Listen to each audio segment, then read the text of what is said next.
ಹಾ ಹಾ ಹಾ ಈಗ ತಾನೇ ಭಾಷಣ ಮುಗಿಸ್ಕೊಂಡು ಈ ಶಾಲು ಹಾರಗಳನ್ನೆಲ್ಲ ಇಟ್ಕೊಂಡು ಬರ್ತಾ ಇದ್ದೀನಿ. ಆಕ್ಚುಲಿ ಪ್ರಾಣಿ ದಯಾ ಸಂಘದ ಬಗ್ಗೆ ಮಾತಾಡಿದೆ.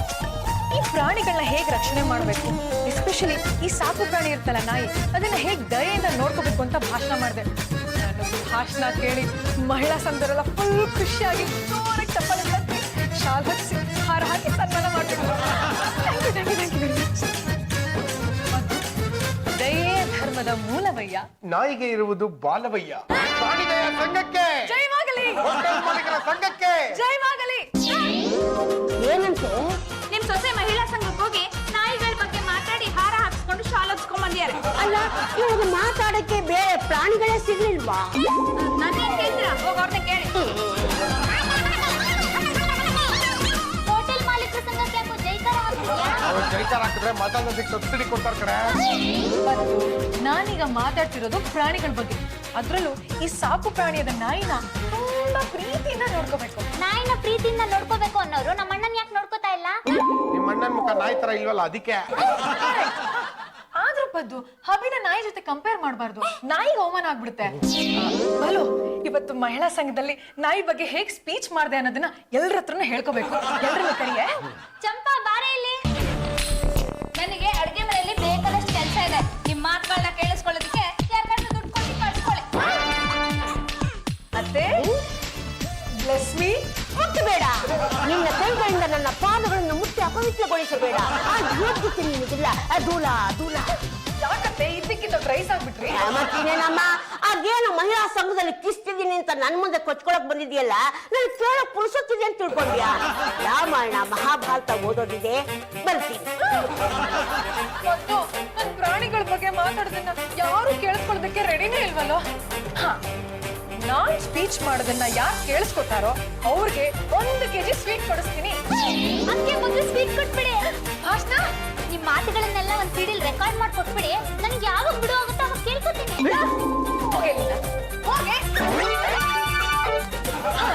ಅದು ನಾನು ಅಲ್ಲಿ ಏನೇನ್ ಮಾತಾಡ್ದೆ ಅಂತ ನಿನ್ನೆದುರಿಗೆ ಹೇಳ್ತೀನಿ ಕಣೋ.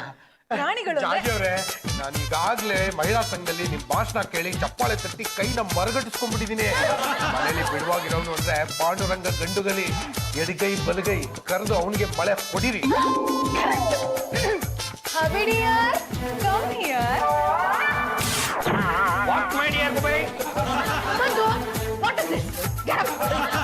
ಯಾಕೆ ಜಾಜಿ ಅವ್ರೆ?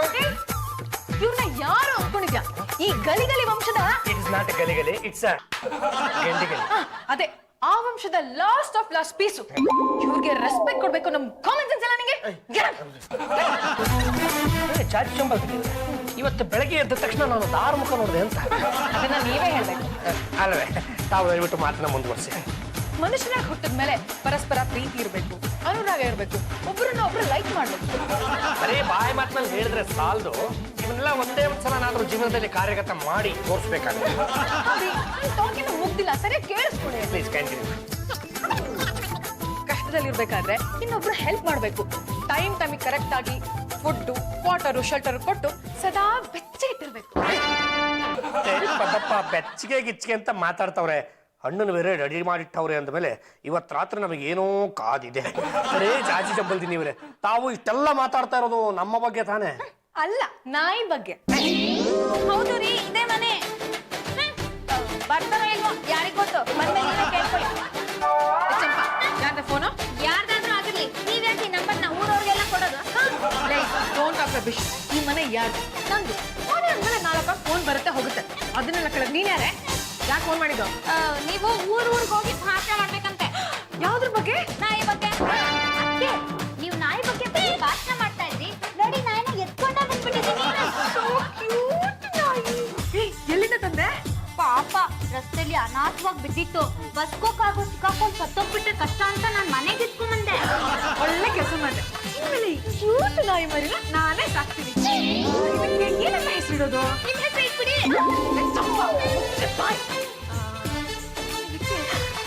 ಲೈಕ್ ಅಂತ ಹೆಸರಿಡ್ತೀನಿ. ನೀನೇನೆ ಬಂತು? ಮಕ್ಕಳು ನೆಟ್ಕೊಂಡು ಮುದ್ದಾಡೋ ವಯಸ್ಸಿನಲ್ಲಿ ನಾಯಿ ಮನೆ ನೆಟ್ಕೊಂಡು ಮುದ್ದಾಡ್ತಿದೀಯಲ್ಲ. ಜಾಜಿ ಅತ್ತಿಗೆ ಇಷ್ಟ ಅಂತ ತಗೊಂಬಂದೆ. ಅವ್ರಿಗೆ ಇಷ್ಟ ಅಂತ ನೀನ್ ತಂದ್ಬಿಡದ? ಎಲ್ಲಿತ್ತೆ? ಪಾಪ ಹೊಟ್ಟೆಲ್ ಅನಾಥವಾಗಿ ಬಿದ್ದಿತ್ತು. ಇವ್ರು ಹೇಗೂ ಪ್ರಾಣಿ ದಯಾ ಸಂಘದ ಬಗ್ಗೆ ಇಷ್ಟು ಉದ್ದ ಭಾಷಣ ಬಗಿತಾರಲ್ಲ, ಅದಕ್ಕೆ ನಮ್ಮನೇಲಿ ಒಂದ್ ಸಾಕು ಪ್ರಾಣಿ ಇರ್ಲಿ ಅಂತ ತಗೊಂಡ್ಬಂದೆ. ಅಲ್ಲಿ ನೋಡಿ ಆ ನಾಯಿ ಮುಂಡೆದು ಪಿಳಿ ಪಿಳಿ ಅಂತ ಕಣ್ ಬಿಟ್ಕೊಂಡು ನನ್ನ ಗುಳ್ಗುಟ್ಕೊಂಡು ನೋಡ್ತಾ ಇದೆ. ತಗೊಂಡಾಗ ಆಚೆ ಬಿಸಾಕೆ. ಅತ್ತೆ, ಪ್ರಾಣಿಗಳನ್ನ ನಾವು ತುಂಬಾ ಪ್ರೀತಿಯಿಂದ ನೋಡ್ಕೋಬೇಕು. ಪಾಪ ಈ ಲೈಕಲ್ಲಿ ಯಾರಿದ್ದಾರೆ? ನೀನಿದೆಯಲ್ಲಮ್ಮ.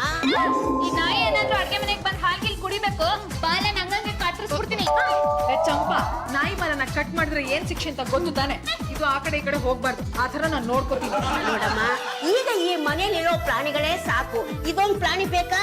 ಹೊಲಗಡೆ ಗೂಡ್ ಕಟ್ ಇಟ್ಬಿಡು. ಅತ್ತೆ, ಇದರಿಂದ ಯಾರಿಗೂ ತೊಂದ್ರೆ ಆಗದಿರೋ ಹಾಗೆ ನಾನ್ ನೋಡ್ಕೋತೀನಿ. You don't worry. ಪಲ್ಲು, ಲೈಕನ್ನ ಬಾತ್ಮಿ ಕರ್ಕೊಂಡ್ ಬಾರೆ, ನೀಟಾಗಿ ಬಾತ್ ಮಾಡಿಸಿ ಪೌಡರ್ ಹಾಕೋಣ. ಜಾಜಿ ಅವರೇ, ನೀವು ತುಂಬಾ ಒಳ್ಳೆ ಕೆಲಸ ಮಾಡ್ತಿದ್ದೀರಾ. ಒಂದ್ ನಾಯಿ ಮರಿಗೆ ಹೊಸ ಬದುಕು ಕೊಡ್ತಿರೋದನ್ನ ಕೇಳಿ ನನ್ಗಂತೂ ತುಂಬಾ ಖುಷಿ ಆಯ್ತು.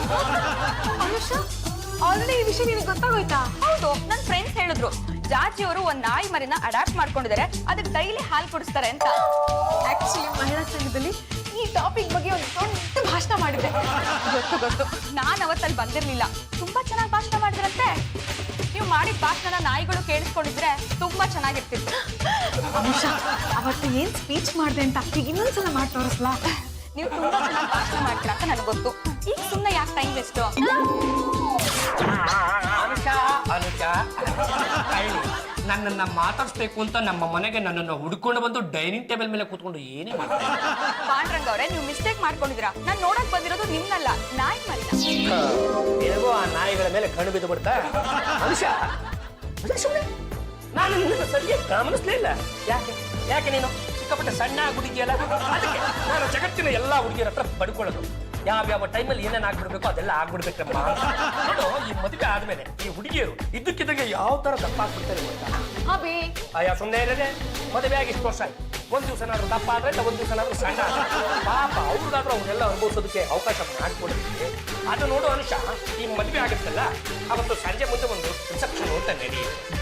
ಅವತ್ತು ರಾತ್ರಿ ಕೈನಲ್ಲಿ ಹಾಲಿನ ಲೋಟವನ್ನು ಹಿಡಿದುಕೊಂಡು ಮಲ್ಲಿಗೆಯನ್ನು ಹಾಸಿಗೆ ಮಾಡಿಕೊಂಡು ಒಮ್ಮೆ ಇರದೆ ನಿಮ್ಮನ್ನು ಕಟ್ಕೊಂಡಾಗಿಂದ ನನ್ನ ಪಾಲಿಗೆ ಮಲ್ಲಿಗೆ ಹಾಸಿಗೆ ಏನು ಬಂತು? ಪ್ರತಿನಿತ್ಯನು ಬರೀ ಮುಳ್ಳಿನ ಹಾಸಿಗೆನೆ ಆಗೋಗ್ಬಿಟ್ಟಿದೆ.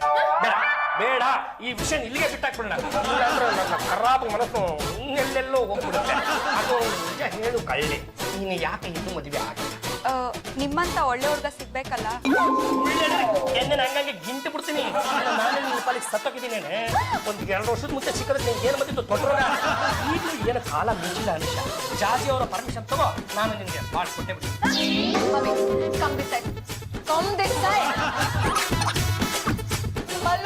ಲೈಕಿಂಗ್ ಕರ್ಕೊಂಡ್ ಬಾ. Colour what colour? ಲೈಕ್ ಹೆಸರೇ ಇಷ್ಟು ಚೆನ್ನಾಗಿದೆ. ಯಾವಳವಳು ಬರ್ಲಿ ಅವಳು. ಹಂಗೆ ನಿಂತ ಜಾಗದಲ್ಲಿ ಹಂಗಾಗಿ ಪಟಾಯಿಸ್ಬಿಡ್ತೀನಿ. Wait and sea. ಈ ನಾಯಿ ಮುಂಡೆದ್ರ ಬಗ್ಗೆ ನಾನು ಆಮೇಲೆ ಮಾತಾಡ್ತೀನಿ. ದೇವ್ರ ಪಟ್ಟಂಗೆ ಯಾರೋ ಲೈಕ ಅಂತ, ಎಲ್ಲಿದ್ದಾಳೆ ಅವಳು? ದೇವ್ರ ಪಟ್ಟ ಸಂಗೆ ಮಕ್ಕಳನ್ನ ಹಿಡ್ಕೊಂಡು ಮುದ್ದಾಡಬೇಕಾದ ವಯಸ್ಸಲ್ಲಿ ಯಾವ್ದೋ ಸುಡುಗಾಡ ಬೀದಿ ನಾಯಿನ ಎತ್ಕೊಂಡು ಮುದ್ದಾಡ್ತಾ ಇದೆಯಲ್ಲ, ನಿನಗೆ ಏನೇ ಬಂದಿದೆ ತೊಟ್ರಾಗ? ಈ ನಾಯಿ ಮುಂಡನ್ನು ಕರ್ಕೊಂಡೋಗಿ ಆ ಗೇಟ್ ಮುಂದೆ ಕಟ್ಟೆ. ಅಭಿ, ಮಕ್ಕಳನ್ನ ಗೇಟ್ ಕಟ್ತೀರೇನ್ರಿ? ಪಾಪ ಈ ಲೈಫನ್ನು ಮಗು ಇದ್ದಾಗೆ ಇಂಡಿಪೆಂಡೆಂಟ್ ಆಗಿ ಓಡಾಡ್ಕೊಂಡಿರ್ಲಿ ಬಿಡ್ರಿ. ಸುಮ್ಮನೆ ಇರದೆ ಏನ್ ಆಟ ಮಾತಿಗೊಂದು ಅರ್ಥ ಇದೆ ಅಂದ್ರೆ, ಇಂಡಿಪೆಂಡೆಂಟ್ ಆಗಿ ಓಡಾಡ್ಕೊಂಡು ಇರ್ಲಿ ಅಂದ್ರೆ ನಾಳೆನೋ ನಾಡಿದ್ದು ಹಾಸಿಗೆ ಮೇಲೆ ನಿಮ್ಮ ಜೊತೆನೆ ಬಂದ ಮಲಗತ್ತೆ. ಅವಾಗ ಏನ್ ಮಾಡ್ತೀರಾ? ಹಾಗಾಗದೇ ಇರೋ ಹಾಗೆ ನೋಡ್ಕೊಳ್ಳೋ ಜವಾಬ್ದಾರಿ ನಿಮ್ದು. ಏನು ಹೇಳ್ತಾ ಇದ್ರು ತಾವು? ಹೌದಾ ಅಭಿ? ಇನ್ಮೇಲೆ ಲೈಕಾಗೆ ಬಾತ್ ಮಾಡ್ಸೋದು, ಪೌಡರ್ ಹಾಕೋದು, ಬಾಚೋದು, ಬಿಸ್ಕೆಟ್ ಹಾಕೋದು, ವಾಕಿಂಗ್ ಮಾಡ್ಸೋದು ಎಲ್ಲ ಜವಾಬ್ದಾರಿ ನಿಮ್ದೆ. ಗೊತ್ತು ತಾನೆ ನಾವ್ಯಾರು ಅಂತ ಗೊತ್ತು ತಾನೆ? ಗಂಡಗಲಿ ವಂಶದ ಕಟ್ಟ ಕಡೆ ಎತ್ತೊಂದು ಪಾಂಡುರಂಗ ಗಂಡಗಲಿ. ಎಡಗೈ ಎತ್ತಿದ್ರ ವೀರ ಕೆಸರಿ, ಬಲಗೈ ಎತ್ತಿದ್ರ ವೀರ ಮದಕರೆ. ರೇ ಅನುಷಾ ಅವ್ರೆ, ಈ ಯುದ್ಧದ ಸಮಯದಲ್ಲಿ ಫಿರಂಗಿ ಬರುತ್ತಲ್ಲ ರೇ, ಅದೇ ಆ ಕಡೆ ಈ ಕಡೆ ಚಕ್ರ ಮುಂದೆ ಉದ್ದಕ್ಕಿರುತ್ತಲ್ಲ, ಆ ಫಿರಂಗಿಗೆ ಎಡಗೈಯಿಂದ ಮದ್ದನ್ನು ಇಕ್ಕಿ ಬಲಗೈಯಿಂದ ಬೆಂಕಿಯನ್ನು ಇಕ್ಕಿ ಗುಂಡಗೊಂಡ ಮಾರೆಂದು ಸಿರಿಸಿ ಶತ್ರು ಪಕ್ಷದವರ ಗುಂಡ ಮುಂಡಗಳನ್ನು ಚಂಡಾಡದಂತ ವಂಶದಲ್ಲಿ ಹುಟ್ಟಿದ ಮಗ ನಾನು. ಅಲ್ಲ ಕಡೆ ಅನುಷಾ ಅವರೇ, ಉತ್ತರದ ದಿಕ್ಕಿನ ಕಡೆಗೆ ಪಯಣ ಹೊರಟಿದ್ದ ಆನೆಗಳ ಹಿಂಡನ್ನು ಅಂಕುಶದಿಂದ ಬಗ್ಗಿಸಿ ದಕ್ಷಿಣದ ದಿಕ್ಕಿಗೆ ಬರುವಂತೆ ಮಾಡಿದ ವಂಶದಲ್ಲಿ ಹುಟ್ಟಿದವನು ನಾನು ಎಕ್ಕಚ್ಚಿತ್ತೊಂದು ಬೀದಿ ನಾಯಿಗೆ ಕಾವಲಿರೋದು, ಪೌಡರ್ ಹಾಕೋದು, ಬಾಚೋದು. ಆಗಲರೆ ನನ್ನಿಂದ ಆಗಲರೆ. ಅಭಿ ಡಿಯರ್, ನೀವು ಇನ್ಮೇಲೆ ಈ ಲೈಕನ್ನ ಎಷ್ಟು ಪ್ರೀತಿಯಿಂದ ನೋಡ್ಕೋತಿರೋ ಹಾಗೆ ಅಷ್ಟೇ ಪ್ರೀತಿಯಿಂದ ನಾನ್ ನಿಮ್ನ ನೋಡ್ಕೋತೀನಿ. ಪಾಂಡುರಂಗ ಗಂಡುಗಳೇ, ನೀನು ನನ್ನ ಹೆಸರಿಗೆ ಲಂಗ ತೊಡಿಸಿದ ಮೇಲೆ ನೀನು ಗಂಟುಗಳಿ ಅಂತ ಏನು ಬಂತು ಅದೇನು ಅಂತ ಸ್ವಲ್ಪ ನಿಧಾನ ಕೇಳು. ನಾನು ಮನೆಯಿಂದ ನಾನು ಇರೋಲ್ಲಮ್ಮ. ಇಷ್ಟು ವರ್ಷದಿಂದ ಈ ಮನೆಯಲ್ಲಿ ಬಾಳಿ ಬದುಕಿದೀಯಾ, ನೀನ್ ಯಾಕೆ ಮನೆ ಬಿಟ್ಟು ಹೋಗ್ತೀಯಾ? ಆ ನಾಯಿನ ಆಚೆ ಕರ್ಕೊಂಡ ಇರು. ಹಾವಿ ಅದು ಮಾತೋಸಿ ರಂಗಮ್ಮನವ್ರೆ, ಪಾಪ ನಾಯಿ ಮುಂಡೆದು ಯಾರು ಏನೋ ಖರ್ಚಲ್ಲ ಕಡಿಯಲ್ಲ, ಬಹುವತ್ತ ಕೂಡ ಬೊಗಳಲ್ಲ. ಅದ್ರ ಪಾಡಿಗದು ಈ ಮನೆಯಲ್ಲಿ ಇರುತ್ತೆ. ನಿಮ್ ಪಾಡಿ ನೀವು ಈ ಮನೆಯಲ್ಲಿ ಸುಮ್ಮನೆ ಇದ್ದು ಬಿಟ್ರಿ. ನಿನ್ನೆ ರಾತ್ರಿ ಇದು ನನ್ನ ರೂಮಿಗೆ ಬಂದು ನನ್ನ ಕೆನ್ನೆ ನೆಕ್ತಾ ಇತ್ತು. ಮಾತೋಸಿ ರಂಗಮ್ಮ, ನಾವೇನೋ ನಮ್ಮ ಯಜಮಾನಪ್ಪ ಕನ್ಸಲ್ ಬಂದ್ಬಿಟ್ಟು ಏನೋ ಕೀಟ ಕೊಡ್ತಾವನೆ ಅಂತ ಮೈ ಮರ್ತು ಹಂಗಂಗೆ ಮಲಗಿಬಿಟ್ಟಿದ್ವಿ. ನಿಮ್ಮಪ್ಪ ಏನೋ ಕೀಟೆ ಮಾಡ್ತಿದ್ದಾರೆ ಅಂತ ಮೂತಿ ಮೇಲೆ ಒಂದ್ ಬಿಟ್ಟೆ ಶಬ್ದ ಬರುತ್ತಾ? ನಿಮ್ಮಮ್ಮ ಅಲ್ಲ, ಈ ಪ್ರಾಯ ಮುಂಡೆದು. ಅದಕ್ಕೆ ಆಚೆ ಗೂಡು ಕಟ್ಟಿ ಇರಿಸು. ಅತ್ತೆ ನಿಮ್ ನೆನ್ನೆನೆ ಹೇಳಿದೀನಿ, ಲೈಕನ ಆಚೆ ಗೂಡ್ ಕಟ್ಟಿ ಇರ್ಸಕ್ ಆಗಲ್ಲ. ಈಗಿನೆಲ್ಲ ಇದು ಮನೆಯಲ್ಲೇ ಇರುತ್ತೆ. ಇದು ಯಾರಿಗೂ ತೊಂದರೆ ಕೊಡ್ದಿರ ಹಾಗೆ ಹಾವಿನ ಕಾವಿದ್ ಹಾಕಿದೀನಿ. ಏನಣ್ಣ ಇದು ನಿನ್ ಹೊಸ ಅವತಾರ? ಇದು ಅವತಾರ ಅಲ್ಲ, ಎಲ್ಲ ನನ್ನಪ್ಪ ಗಂಡುಗಲೇಶ್ವರನ ಲೀಲೆ. ನನ್ನಪ್ಪ ಗಂಡುಗಲೇಶ್ವರ ನಿನ್ನೆ ರಾತ್ರಿ ನನ್ನ ಕನ್ಸಲ್ ಬಂದಿದ್ದ. ಅವನು ಬಂದು ಹೇಳ್ದ, ಇದು ಅಂತಿಂತ ಶ್ವಾನ ಅಲ್ಲ, ಆಲಭೈರವೇಶ್ವರನ ಮತ್ತೊಂದು ಅವತಾರ. ಇವನಿಗೆ ಮನುಷ್ಯನ ಭವಿಷ್ಯವನ್ನು ನುಡಿಯುವ ಶಕ್ತಿ ಇದೆ. ಇವನನ್ನ ಇಟ್ಟುಕೊಂಡು ನೀನು ಪ್ರಪಂಚಕ್ಕೆ ಒಳ್ಳೇದು ಮಾಡುವಂತ ಹೇಳ್ದ ಕಣಮ್ಮ. ನಿನಗೆ ಒಂದಿಷ್ಟು ಪ್ರಶ್ನೆಗಳಿದ್ರೆ ಕೇಳು, ಇದು ಹಂಗಂಗೆ ಭವಿಷ್ಯ ನುಡಿ. ನಮ್ಮ ಯಜಮಾನ್ರು ಯಾವ ಊರಿಗೆ ಹೋಗಿದ್ದಾರೆ, ಯಾವಾಗ ಬರ್ತಾರೆ ಅಂತ ಕೇಳು. ಆಯ್ತಮ್ಮ, ಬಾರೋಣ. ನೋಡಮ್ಮ, ದೇವರು ಕೊಟ್ಟ ತಂಗಿ, ನಿನ್ನ ಯಜಮಾನಪ್ಪ ಇಂಟರ್ವ್ಯೂಗೆ ಅಂತ ಹೈದರಾಬಾದ್ಗೆ ಹೋಗಿದ್ದಾನಂತ. ಎಷ್ಟು ಕರೆಕ್ಟ್ ಆಗಿ ಹೇಳ್ಬಿಡ್ತಾಣಯ್ಯ. ಅವರು ಇಂಟರ್ವ್ಯೂನಲ್ಲಿ ಪಾಸ್ ಆಗ್ತಾರ ಇಲ್ವಾ ಅಂತ ಕೇಳು. ಕೇಳಿ ನೋಡಿ. ನೋಡಮ್ಮ, ಆ ಕಂಪ್ನಿಯವರಿಗೆ ನಿಮ್ಮ ಯಜಮಾನಪ್ಪೇ 10 ಕೋಟಿ ರೂಪಾಯಿ ಕೊಟ್ಟರು ಅವನನ್ನ ಕೆಲಸಕ್ಕೆ ತಗೊಳ್ಳಲ್ವ? ಏನ್ ಯಜಮಾನ್ರೆ, ನಾಯಿ ನಿಂತ್ಕೊಂಡು ಭವಿಷ್ಯ ನುಡಿತಾ ಇದೀಯಾ? ಬೊಚ್ಚು ಬಾಯಿ, ಇನ್ನೊಮ್ಮೆ ನಾಯಿ ಎಂದರೆ ನರಕಕ್ಕೆ ಹೋದಿಯಾ? ಇದು ಬರೀ ನಾಯಿ ಅಲ್ಲ, ಲೈಕಾಶಾಸ್ತ್ರ. ಒಂದು ಕಡೆ ಸ್ವಲ್ಪ ಇದು ಎಷ್ಟು ಚೆನ್ನಾಗಿ ಭವಿಷ್ಯ ನುಡಿಯುತ್ತೆ ಗೊತ್ತಾ? ಇದು ಭವಿಷ್ಯ ನುಡಿಯೋದು ನಿಂಗೆ ಗೊತ್ತಾಗ್ಬಿಡುತ್ತಾ? ನನಗೆ ಗೊತ್ತಾಗ್ತಿದ್ರೇನು, ನಮ್ಮಣ್ಣಗೆ ಗೊತ್ತಾಗುತ್ತಲ್ಲ. ಯಾವಾಗಿಂದನೋ? ನಿನ್ನೆ ರಾತ್ರಿ ನಾನು ಲೈಕಾಶಾಸ್ತ್ರಿಯನ್ನು ಪಕ್ಕದಲ್ಲಿ ಇಟ್ಟುಕೊಂಡು ಮಲಗಿದ್ದೆ. ಇದ್ದಕ್ಕಿದ್ದಂತೆ ಒಂದು ಮಿಂಚಿನಂತೆ ಸಂಚಾರವಾಯಿತು. ಕಣ್ಣುಜ್ಜಿಕೊಂಡು ನೋಡಿದೆವು. ಬೃಹದಾಕಾರವಾಗಿ ನನ್ನಪ್ಪ ಗಂಡುಗಲೇಶ್ವರ ಮಗನೇ, ಈ ಲೈಕಾಶಾಸ್ತ್ರಿಯನ್ನು ನಿನ್ನ ಬಳಿ ಇಟ್ಟುಕೊಂಡು ಇಡೀ ಪ್ರಪಂಚಕ್ಕೆ ಒಳ್ಳೆಯದನ್ನು ಮಾಡುವಂತೆ ಹೇಳಿ ಆ ನಾಯಿ ಭಾಷೆನೆಲ್ಲ ನಾನು ಕಲ್ತ್ಬಿಟ್ಟೋದ. ನಿನಗೆ ಏನಾದರೂ ಅನುಮಾನ ಇದ್ದಲ್ಲಿ ಪ್ರಶ್ನೆಗಳನ್ನ ಕೇಳಿ ನೋಡು. ಆ ಲೈಕಾಶಾಸ್ತ್ರಿ ನಿನಗೆ ಭವಿಷ್ಯವನ್ನು ನೋಡಿ. ನಾನು ಯಾರೋ ಒಬ್ರು ತುಂಬಾ ಇಷ್ಟಪಡ್ತಾ ಇದ್ದೀನಿ, ಅವ್ರು ನಂಗೆ ಯಾವಾಗ ಸಿಗ್ತಾರೆ ಅಂತ ಕೇಳಿ. ಲೇ ಚಂಪಾಚಂದ್ರ, ನೀನು ಅವನನ್ನ ಸಂಪೂರ್ಣವಾಗಿ ಪ್ರೀತಿಸುತ್ತಿರುವಂತೆ. ನಿನಗೆ ನಿನ್ನ 5 ಕೋಟಿ ಆಸ್ತಿ ಮೇಲೂ ಕೊಂಡಿದೆಯಂತೆ, ಆ ಯಜಮಾನಪ್ಪನ ಮೇಲೂ ಕೊಂಡಿದೆಯಂತೆ. ಹಾಗಾಗಿ ಈ ಜನ್ಮದಲ್ಲಿ ಅವನು ನಿನಗೆ ದಕ್ಕಲ್ಲ, ಮಾತ್ರ. ಅಭಿ, ನಾಯಿನ ಪ್ರೀತಿಯಿಂದ ನೋಡ್ಕೊಳ್ಳಿದ್ದ ಕಾವಿಟ್ರೆ ಹೊಸ ಮೀನಸ್ ನಾಟಕ ಆಡ್ತಾ ಇದ್ದೀರಾ? ನೋಡಿ, ಜೀವನವೇ ಒಂದು ನಾಟಕ. ನಾವೆಲ್ಲರೂ ಅದರಲ್ಲಿ ಕೇವಲ ಪಾತ್ರಧಾರಿಗಳು ಅಂತ ಹಿರಿಯರು ಹೇಳ್ತಾರೆ. ಆದ್ರೆ ಇಲ್ಲಿ ನಡೆಯುತ್ತಿರುವಂತ ದೃಶ್ಯ ಮಾತ್ರ ಸತ್ಯ, ಕಟು ಸತ್ಯ. ಈ ನಮ್ಮ ಲೈಫಶಾಸ್ತ್ರ ಎಷ್ಟು ಚೆನ್ನಾಗಿ ಭವಿಷ್ಯ ನಡೆಯುತ್ತೆ ಗೊತ್ತಾ? ಚಂಪ ಆಡೋ ಮಾತಿಗೆ ಒಂದು ಅರ್ಥ ಬಿಡ್ತೀನಿ. ಏನೇ ಮಾತಾಡುತ್ತೆ? ಇಂಥವರ ಮಡಿಲಿಗೆ ಫುಟ್ಬಾಲ್ ಕಪ್ ಸೇರಬೇಕು ಅಂತ ಭವಿಷ್ಯವನ್ನ ನುಡಿದಿದ್ದು ಕೂಡ ಒಂದು ಆಕ್ಟೋಪಸ್. ಅದು ಕೂಡ ಒಂದು ತರಹದ ಪ್ರಾಣಿನೇ. ಸಿಂಗಪೂರ್ನಲ್ಲಿ ಅಲ್ಲಿ ಯಾವುದೋ ಒಂದು ಕಡೆ ಒಂದು ಮೀನು ಉಂಟಂತೆ. ಅದು ಒಂದು ಎರೆಹುಳುವನ್ನು ತಿಂದು ಬಿಟ್ಟು ಭವಿಷ್ಯವನ್ನು ಹಾಗೆ ಅಂತ ಕಾರು ಬಿಡ್ತದೆ. ಹಾಗೆಯೇ ಈ ನಮ್ಮ ಲೈಕಾಶಾಸ್ತ್ರಿ ನಾವು ಏನನ್ನು ಹಾಕುತ್ತೇವೆಯೋ ಅದನ್ನ ಮುಚ್ಕೊಂಡು ತಿಂದುಬಿಟ್ಟು ಭವಿಷ್ಯ ಹೇಳಿ. ಅನುಮಾನವಿದ್ದಲ್ಲಿ ಕೆಲವು ಪ್ರಶ್ನೆಗಳನ್ನ ಹಾಕಿ ನೋಡಿ. ನಾನು ಜಾಸ್ತಿ ಇರ್ತೀನ, ನೀನ್ ಪ್ರೀತಿ ಮಾಡ್ತೀಯಾ ಇಲ್ವೋ ಅಂತ ಅದನ್ನ ಕೇಳು. ಆಯ್ತಮ್ಮ, ನಾನು ಅವ್ರನ್ನ ಯಕೋಚಿಕ್ಕಿ ಪ್ರೀತಿಸ್ತೀನಿ ಅಂತ ಜಾಸ್ತಿ ಇರ್ತೀನಿ, ನಂಗೆ ಎಷ್ಟು ಪ್ರೀತಿಸ್ತಾರೆ ಅಂತ ಕೇಳು. ಆಯ್ತು. ಅವರಿಗೆ ನಮ್ಮ ಮೇಲೆ ಲವಲೇಶವೂ ಪ್ರೀತಿ ಇಲ್ವಂತೆ.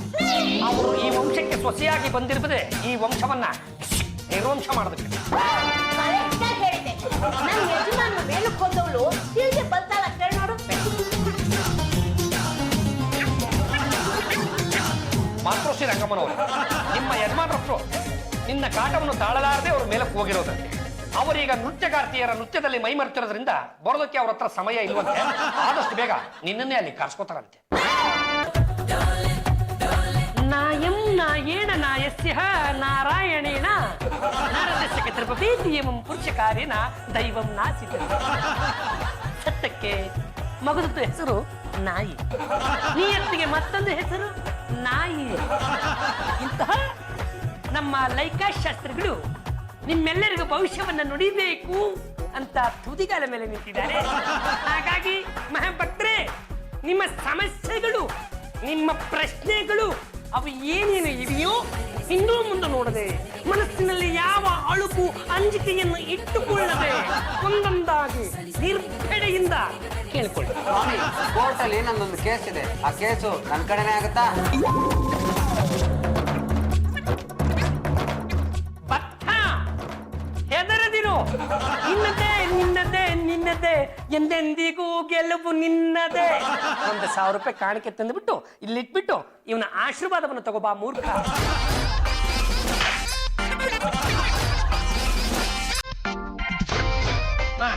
ಮುಂದೆ ನಾವು ತಮ್ಮ ಕೋರಿಕೆಯನ್ನು ಕೊಡ್ಕೋಬಹುದು. ಸ್ವಾಮಿಗಳೇ, ನನ್ನ ತಂಗಿ ಯಾರಿಗಿಂತ ಓಡೋಗ್ಬಿಟ್ಟಿದ್ದಾಳೆ. ಅವಳು ವಾಪಸ್ ಬರ್ತಾಳಲ್ಲ?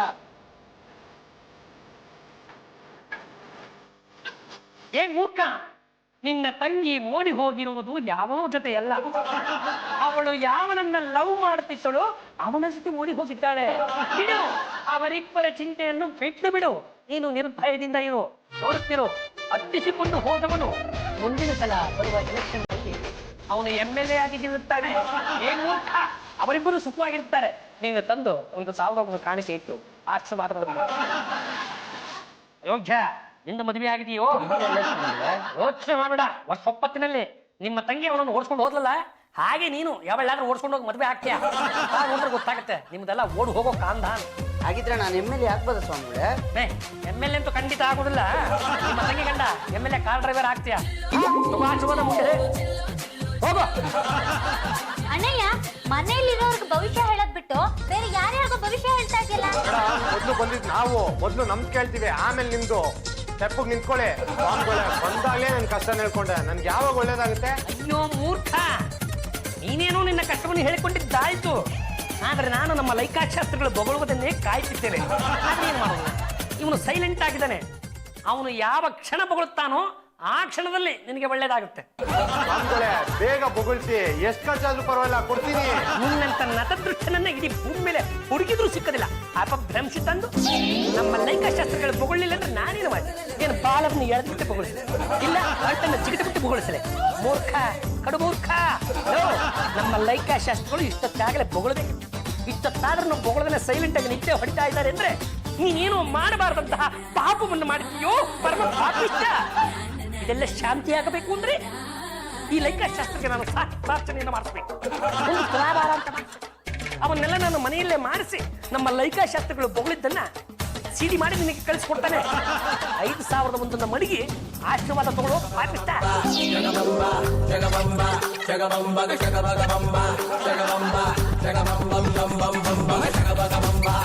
ಅಬ್ಬಿ, ನಾಯಿನ ಮುಂದೆ ಇಟ್ಕೊಂಡು ನೀವು ದುಡ್ಡು ಸಂಪಾದನೆ ಮಾಡ್ತಿದ್ದೀರಲ್ಲ, ಇದು ಸರಿನಾ?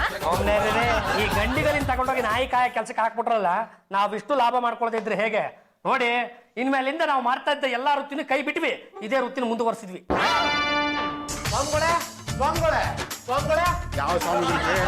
ನಾಯಿ ಸ್ವಾಮಿ ಬೇಕಾಗಿತ್ತು. ಏನಕ್ಕೆ? ನಾಯಿ ಬೊಗಳನ್ನ ಸಿಡಿಲ್ ರೆಕಾರ್ಡ್ ಮಾಡ್ಕೊಡ್ತೀನಿ ಇದ್ರು, ಅದಕ್ಕೆ. ಆ ನಾಯಿ ಎಲ್ರಿ ಬೊಗಳುತ್ತೆ? ಬೊಗಳಿದ್ರೆ ನಮ್ಮ ಪಾಂಡರಂಗ ಬೊಗಳ್ಬೇಕು ಅಷ್ಟೇ. ಆಸ್ತಿಕರ ಮತ್ತೆ ನಾಸ್ತಿಕರು ಇರಬಾರ್ದು. ಇತ್ತ ಬಾ. ಯಾಕೆ ಇದ್ರೇನಾಗುತ್ತೆ? ನೋಡ ಕರು ಆಗ್ತಂಗಿರುತ್ತೆ. ಬಾರೋ. ಪರಮ ಪಾಪಿಷ್ಟ ಮುಂಡೆದೆ. ಏನೋ ನಿನ್ನ ಅದೃಷ್ಟ. ನೀನು ಹೋಗಿ ಅರ್ಧ ಗಂಟೆ ಆಗಿರ್ಲಿಲ್ಲ, ಆ ನಮ್ಮ ಲೈಕಾಶಾಸ್ತ್ರಗಳು ಹೋಗೋದು ಹೋಗೋದಕ್ಕೆ ಚಾಲು ಮಾಡ್ಬಿಟ್ರು ನೋಡು. ಅದನ್ನೆಲ್ಲ ರೆಕಾರ್ಡ್ ಮಾಡಿ ಇಟ್ಟಿದ್ದೀನಿ.